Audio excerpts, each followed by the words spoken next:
How was it? It's great! Malandi itong dalawa. Magpa-traffic ko dito. Kayo. Magpa-traffic ko kayo dyan dalawa. Tarang, smile, tarang. Mo.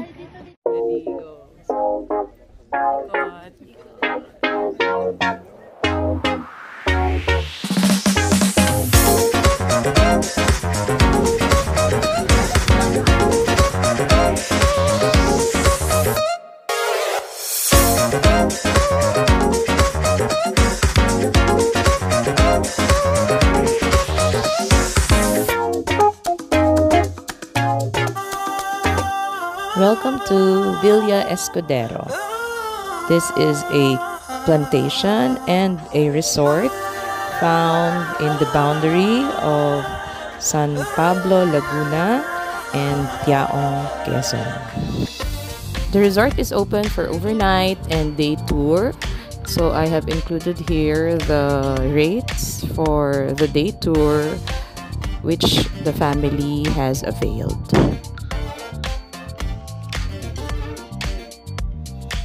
So upon arrival, you will be directed to the lobby where a refreshing drink awaits you.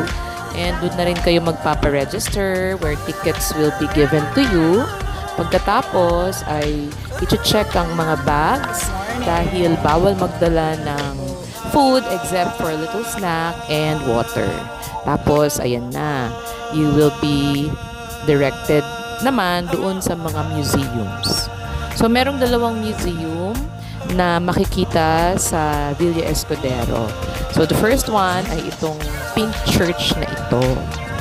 So actually, this church was modeled after a church noon sa Intramuros beside San Agustin.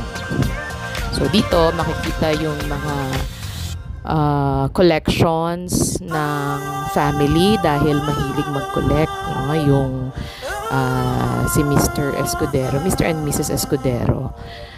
Yun nga lang, bawal mag-picture doon sa loob. Pero interesting yung kanilang mga collections. So after that, ay lalakad kayo ng konti at pupunta naman kayo sa isa ring museum. Katabing-katabi lang rin. So dyan naman ay may isang bahay naman na yan, yung ito ay gift sa anak, sa mga anak ng mga Escudero. It's an old house from Pampanga at dinala dito sa Quezon. And it also houses the collection of one of the daughters of the Escuderos. So mahilig talaga silang mangolekta. So after the museum tour, ay Carabao ride naman. Yan.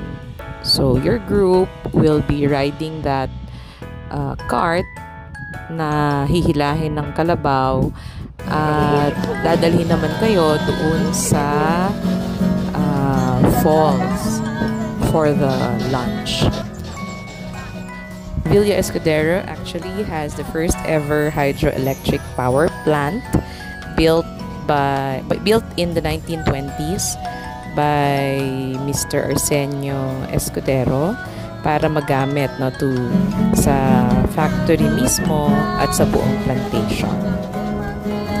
So while enjoying the view in this Carabao ride, you will be serenaded by the very talented personnel of Villa Escudero.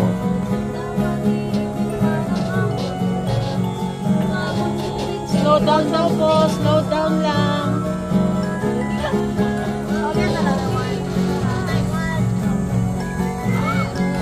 So, ang dulo ng Carabao ride na yan ay dyan sa hydroelectric plant. At sa baba niyan, dyan isa-serve yung buffet lunch. By the way, lunch starts at 11 and ends at 2 p.m. So, make sure na tandaan nyo yon. So, when you visit Villa Escudero, try to remember na may ganitong activity sa area. So, better wear something para dyan.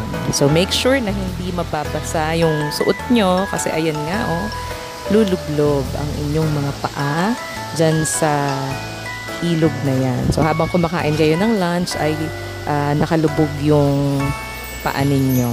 So, make sure na nakasuot kayo ng footwear na pwede doon. No? So, either sandals kayo or slippers. Basta pwedeng mabasa.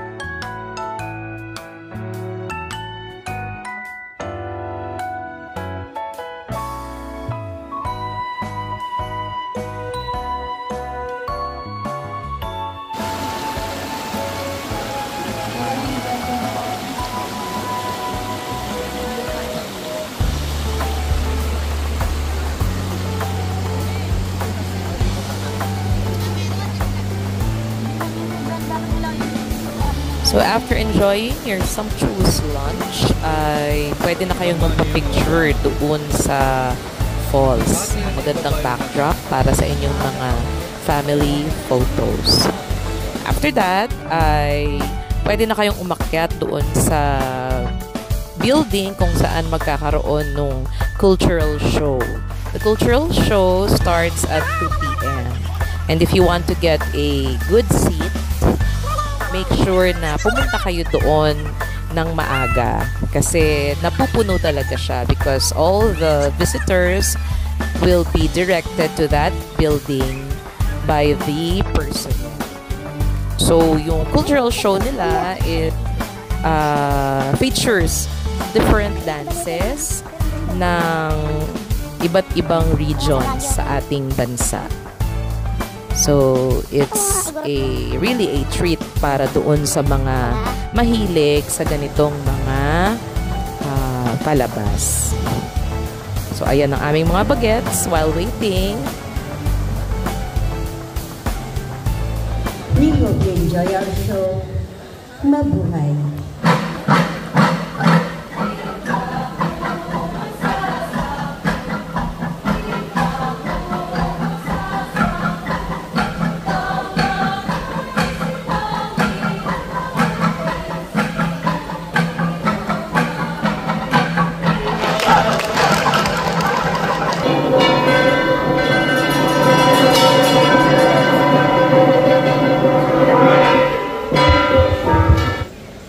This is the Sinking.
So, like I said, the cultural show is 1 hour. And after that, ang ginawa naman namin ay nag-water rafting. So, first time ng buong pamilya, kaya talaga naman, paikot-ikot kami sa, sa ilog.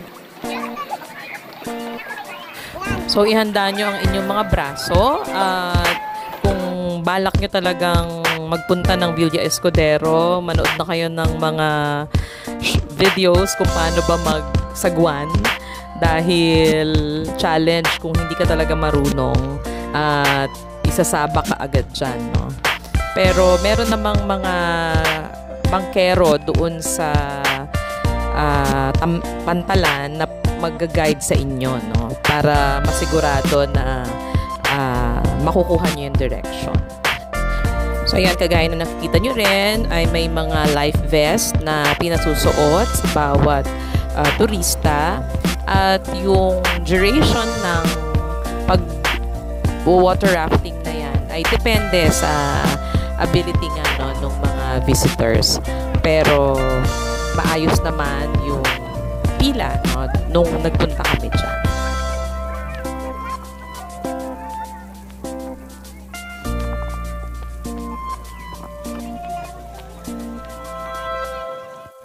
Smile! How was it? It's great! Walang dito dalawa. Walang huli. Ano ba yan? Smile! Smile! Smile! Lapit kayo.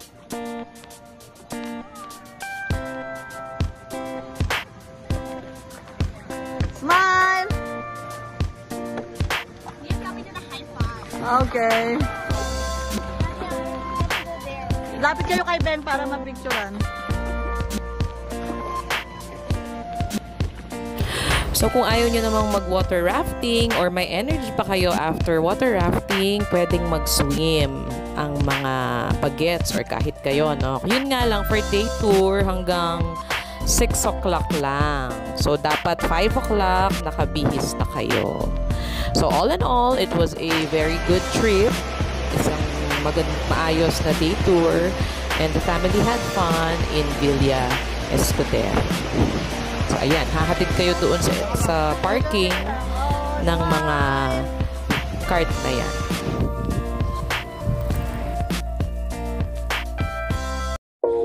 Thanks so much for watching. Don't forget to like and subscribe to this channel.